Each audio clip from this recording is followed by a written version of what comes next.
working to address.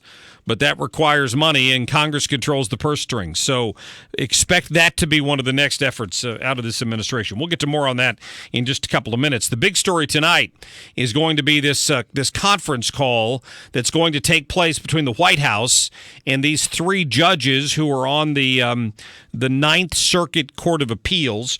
Rachel Sutherland from Fox News Radio is covering that story today. Rachel, good afternoon. Hey, good afternoon. So this is going to be some high drama tonight, and from what I understand, the media is going to be able to listen in on this. Is that correct? Yeah, that's what we're understanding as well, that we'll be able to listen in. And as White House Press Secretary Sean Spicer was just pointing out, tonight's arguments will be all about whether or not this temporary stay that was issued by the Seattle judge should remain in place, not so much on the merits of the case itself. That will come, whether or not President Trump acted within his, executive constitutional powers.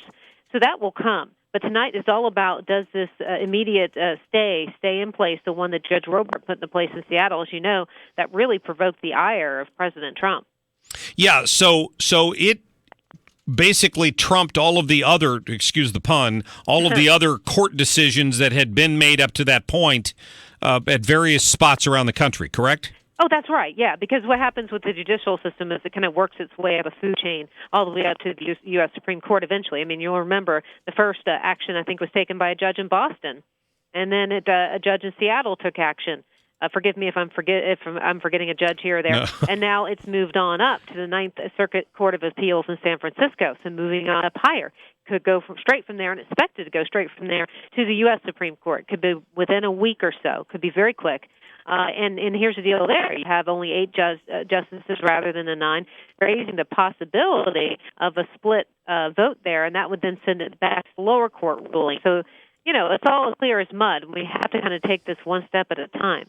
Yeah, and it's not, I haven't heard anybody speculate at all on how the Supreme Court might handle this with its current breakdown of judges. Right. I mean, 4-4 split right now. Could be. I'm not saying it would necessarily go that way. But they don't have that ninth Supreme Court justice with the death of Justice Scalia. And some Democrats are starting to talk, make noises about this being another reason to take a very close look at Judge Neil Gorsuch, because what would his views be on the ban? So this could then play a role in his confirmation hearings. Mm-hmm. Yeah, that's It's a very tangled web that's being woven. And there, let's assume that they don't allow the stay tonight. The ban goes back into a place while it continues to be argued in a lower court?